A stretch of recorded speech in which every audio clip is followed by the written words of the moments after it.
Captain Rex Kane stood on the bridge of the UES Titan, watching the stars through the viewport. The ship was on a routine patrol near the outer rim when the signal came through. It was weak, barely detectable, but the universal translator caught it immediately. "Help us," the voice cracked through static. "They are destroying everything. Please, someone help us." The communications officer, Lieutenant Fox, looked up from her station. "Sir, the signal is coming from the Vega system. It's from a species we've never encountered before." Kane studied the data streaming across his screen. The signal showed images of burning cities and fleeing civilians. The beings were small, almost childlike, with large eyes and gentle features. They looked nothing like the humans who now dominated this sector of space. "What's attacking them?" Kane asked. Fox worked at her console, enhancing the signal. "The images show another alien species, sir. They're much larger, heavily armored. The transmission calls them the Krex Empire." Kane had heard whispers of the Krex. They were known throughout the galaxy as destroyers, a race that consumed entire worlds and left nothing behind. Most civilizations avoided them or paid tribute to stay alive. The signal continued to play. Cities burned while innocent people ran for their lives. Children cried as their parents carried them away from the destruction. The small aliens, who called themselves the Nari, had no weapons that could stop the Krex war machines. "Sir," Fox said quietly, "they're asking for help from anyone who will listen. They say their world will fall within days." Kane clenched his fists. Humans had a rule about getting involved in alien conflicts. Earth's government preferred to stay neutral and focus on human colonies. But watching the Nari suffer brought back memories of Earth's own dark history, when stronger nations crushed weaker ones. "Get me Admiral Stone on the emergency channel," Kane ordered. Minutes later, Admiral Stone's face appeared on the main screen. Her expression was stern as always.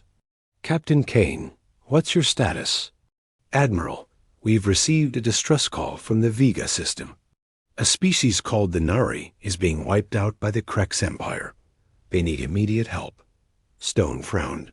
"The Krex are not our problem, Captain. We have standing orders not to interfere in alien conflicts." Kane played the signal for her. The Admiral watched in silence as the images of destruction filled the screen. Her face remained hard, but Kane saw something flicker in her eyes. "How many Nari are left?" she asked. "Our estimates suggest about 50 million on their homeworld. Maybe more on other planets in their system." Stone was quiet for a long moment. Finally, she spoke. "Captain, you're ordered to return to base immediately. We will not be responding to this signal." The transmission ended. Kane stared at the blank screen, then looked around his bridge. Every officer was watching him, waiting for his decision. "Lieutenant." Fox spoke first. "Sir, the signal is getting weaker. If we don't act soon, there won't be anyone left to save." Kane thought about Earth's history. Humans had survived because they learned to fight back against impossible odds. They had turned their harsh world into strength, their wars into wisdom, their suffering into resolve. God other species in the galaxy called humans Deathworlders, because they came from a planet that should have killed them. Instead, it made them into something no one expected, a race that refused to give up no matter what. "Fox, send a message to every human ship in this sector. Use the emergency frequency." "Sir, that's against direct orders." Kane smiled grimly. "Sometimes good soldiers have to make hard choices. Send the message." Fox hesitated, then began typing. "What should I say?" "Tell them the truth. Tell them innocent people are dying, and we're the only ones who can help. Tell them that if we don't act now, 50 million beings will be dead by tomorrow." The message went out across space, reaching dozens of human ships. Some were military vessels like the Titan. Others were cargo haulers, mining ships, and even civilian transports. But all of them had one thing in common. They were crewed by humans who understood what it meant to fight for survival. Within hours, the responses came back. Ship after ship confirmed they were changing course for the Vega system. They came not because of orders, but because it was the right thing to do. Kane watched the stars ahead and knew they were flying toward a war that would change everything. The Krex Empire was about to learn why the galaxy feared Deathworlders. Rescue fleet was coming, and nothing would stop them. The response was beyond anything Captain Kane had hoped for.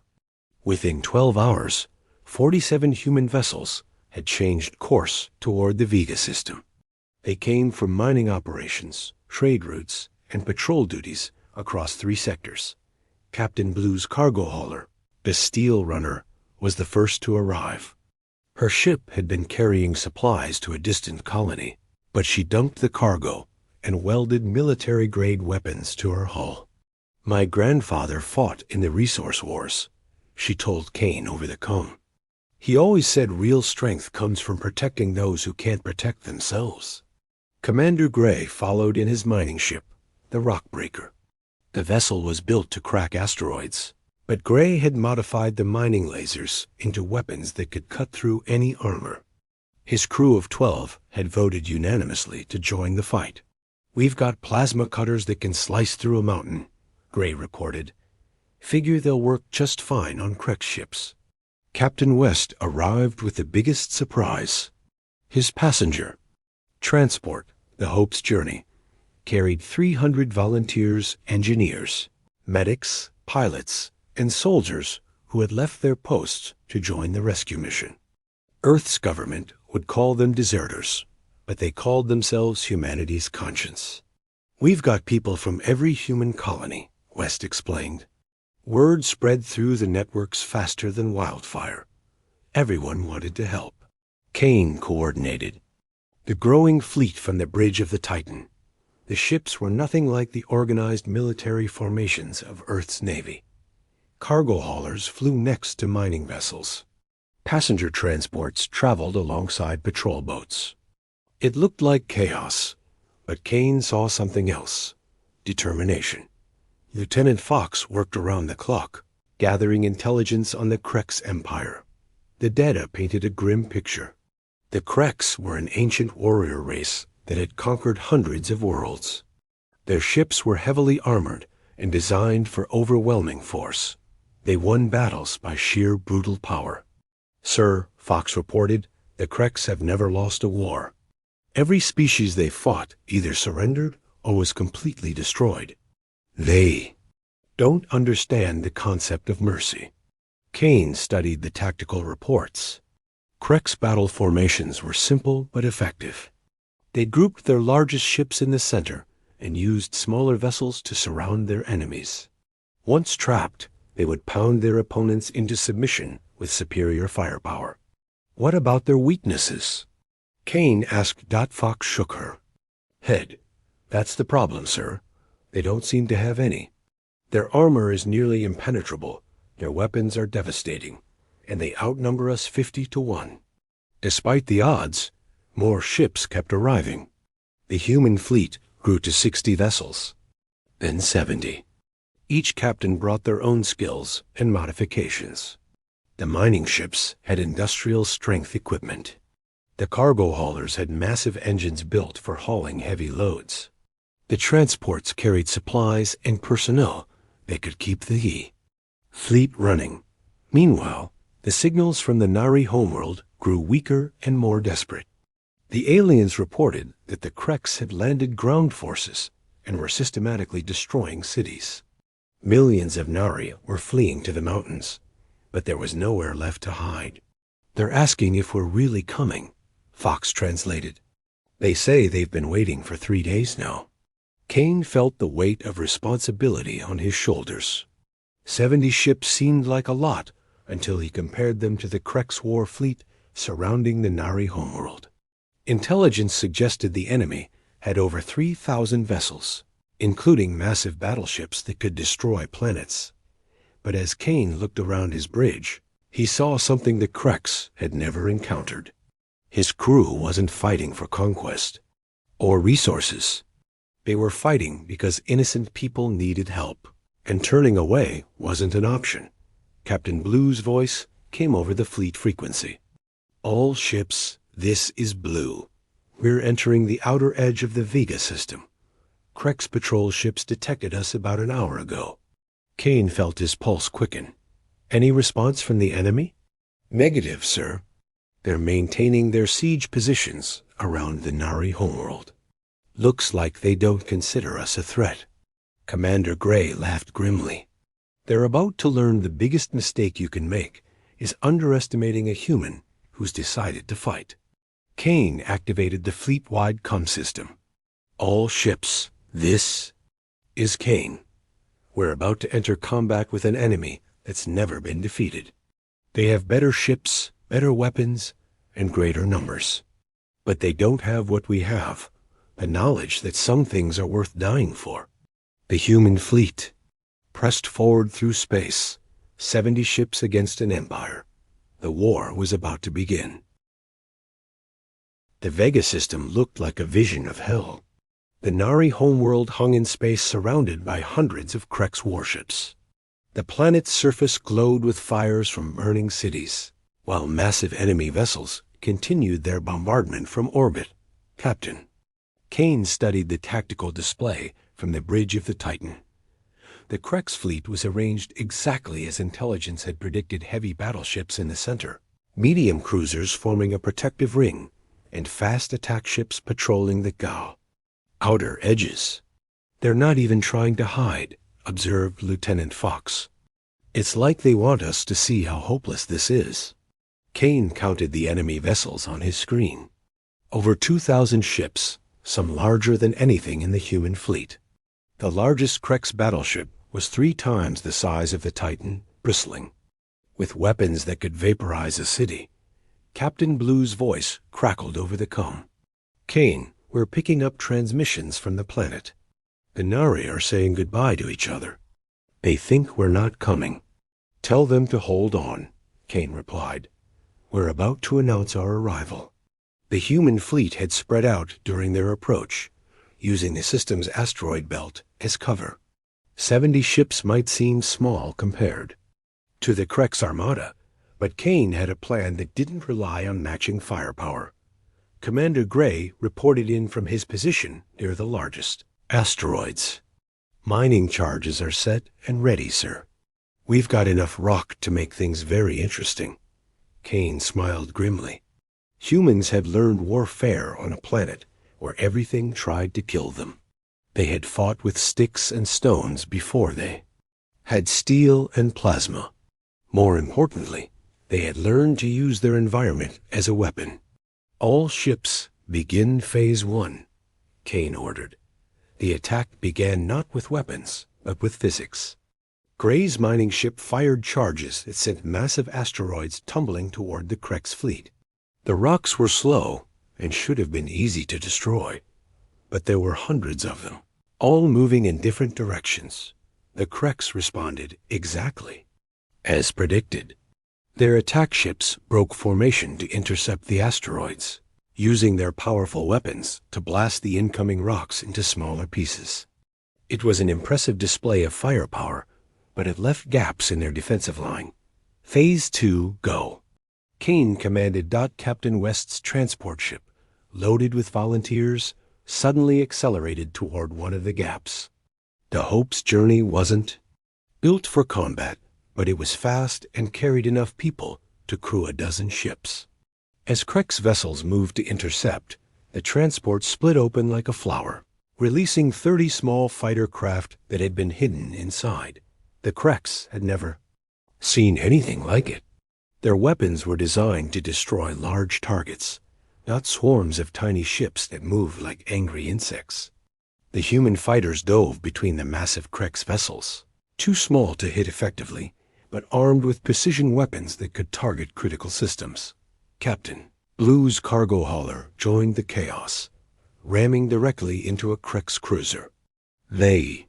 Steel Runner's reinforced hull, built to survive asteroid impacts, punched through the enemy's armor like a missile. Blue and her crew abandoned ship in escape pods just before the collision, but the damage was done. Impossible, came a transmission from the Krex flagship.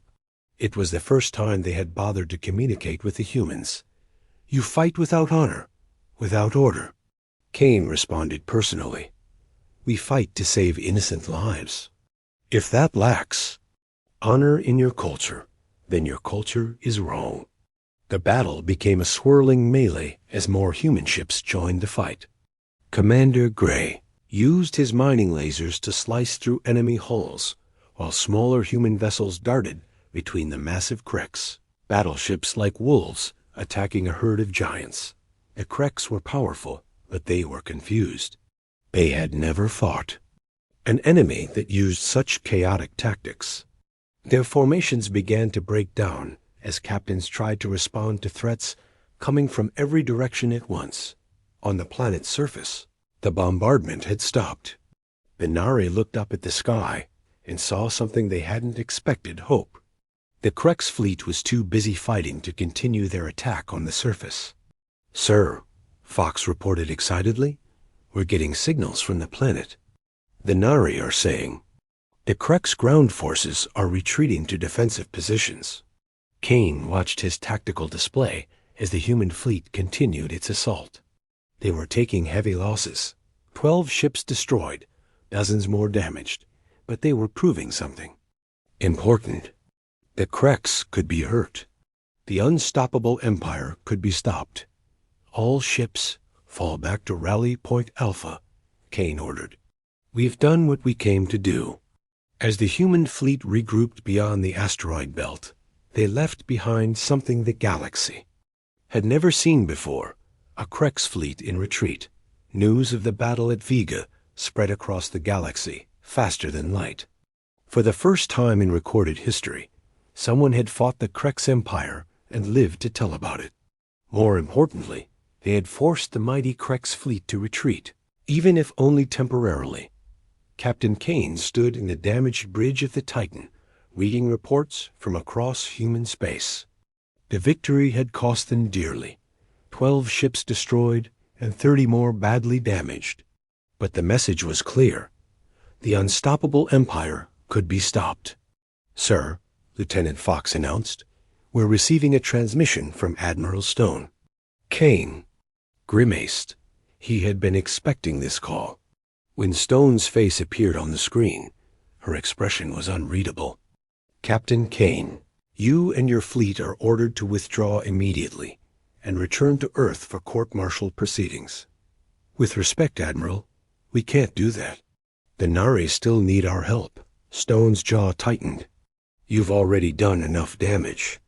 Earth's government is receiving protests from a dozen alien species who are terrified we'll drag them into a war with the Krex.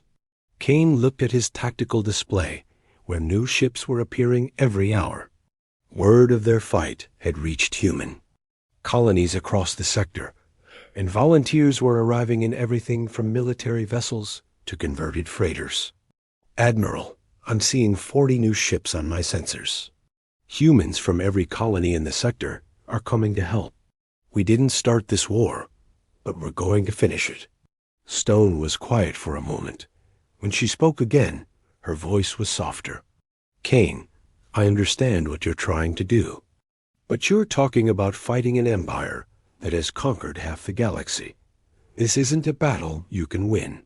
Maybe not, Kane admitted, but it's a battle we have to fight. If we walk away now, 50 million innocent beings will die, and the galaxy will know that humans are just like everyone else, too scared to stand up to bullies. The transmission ended, but Kane knew Stone was wrestling with her conscience. She had followed orders her entire career, but those orders had never asked her to abandon people who needed help. Meanwhile, the war was evolving. The Krex had regrouped and were sending ground forces to Nari colonies throughout the system. But the humans had learned something important from their first battle. Conventional tactics wouldn't work against a superior enemy. Commander Gray's mining ship had become a mobile weapons platform, using industrial equipment in ways its designers never imagined. His plasma cutters could slice through Krek's armor like butter, while his gravity manipulators turned asteroids into guided missiles. Captain Blue had taken command of a damaged Krek's cruiser, using human engineering to repair systems. That should have been beyond fixing. Her mixed crew of humans and rescued Nari worked together to turn captured weapons against their former owners. The breakthrough came when human engineers began studying captured Krek's technology. The enemy's weapons were powerful but inflexible. Their ships were heavily armored but slow to change direction. Everything about Krek's design reflected their philosophy: overwhelming force applied without subtlety. "It's like they've never fought anyone who fought back," reported Chief Engineer Ross from the captured cruiser. "Their systems have no safeguards against the kind of modifications we're making." Humans began adapting Krek's weapons to their own ships, but they didn't just copy the technology. They improved it. Mining lasers were combined with Krek's power cores to create weapons that could cut through any armor. Human targeting systems were integrated with alien sensors to create precision that the Kreks had never imagined possible. On the surface of Nari worlds, human ground forces were proving equally adaptable. They fought in small teams rather than large formations, using hit-and-run tactics that confused the Kreks commanders.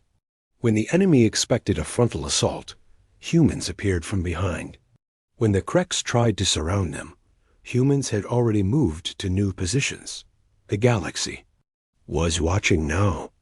Species that had cowered before the Kreks for centuries were seeing something impossible. The Empire was losing battles. Not just losing, but being outfought by a race they had never heard of.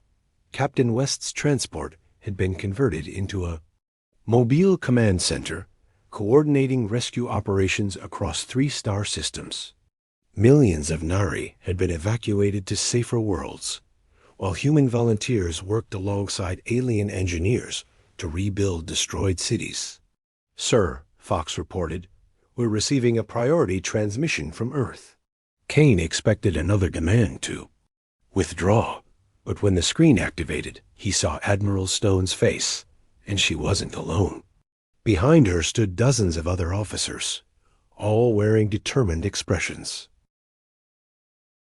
"Captain Kane," Stone said formally, "the Third Fleet is hereby reassigned to assist in humanitarian operations in the Vega sector. We should reach your position in 72 hours.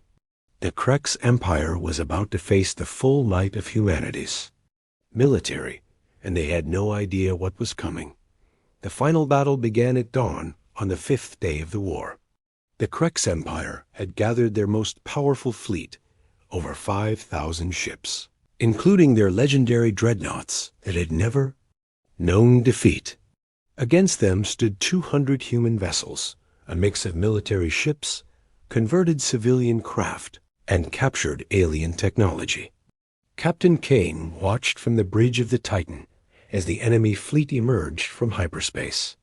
The Krek's flagship alone was larger than 50 human ships combined, its hull covered in weapons that could crack planets. Behind it came wave after wave of battleships, each one a monument to the Empire's 1,000 years of conquest. "All ships," Kane broadcast to the human fleet, "remember what we're fighting for. Those people down there trusted us to save them. We don't get to let them down." The Kreks had learned from their previous defeats. Instead of the rigid formations they had used before, they came in a massive swarm designed to overwhelm through sheer numbers. Their strategy was simple: accept whatever losses were necessary to crush the human fleet completely. Admiral Stone's voice came over the command frequency. "Kane, my tactical computers are showing odds of 3,000 to 1 against us. My officers are asking if we have a secret weapon." Kane looked around his bridge at the faces of his crew: Fox at communications, Ross at engineering, dozens of others who had volunteered for a mission that might kill them all. "Tell your officers we do have a secret weapon, Admiral. We're human." The battle joined with a violence that lit up space itself. Krex dreadnoughts fired weapons that could boil oceans, while human ships darted between them like deadly insects. The converted mining ship Rockbreaker rammed directly into a Krex battleship, both vessels disappearing in a ball of nuclear fire. Captain Blue's captured cruiser led a squadron of modified fighters in a desperate assault on the enemy flagship. Half the squadron died in the first minute, but the survivors punched through the Krex defenses and began tearing apart the massive ship's weapon systems from inside. On the surface of the Nari homeworld, the battle could be seen as flashes of light in the sky. Millions of Nari watched as their rescuers fought impossible odds to save them. Children who had never seen war were learning what courage looked like. The turning point came when Commander Gray's engineering team achieved something that should have been impossible. They had linked every human ship's power core to create a single massive weapon, a gravity pulse that could tear apart the fabric of space itself. "All ships," Gray announced, "you've got 30 seconds to get clear. This is going to be messy." The pulse fired at the exact moment the Krex were pressing their final attack. Space itself seemed to bend and twist as the weapon struck the enemy fleet.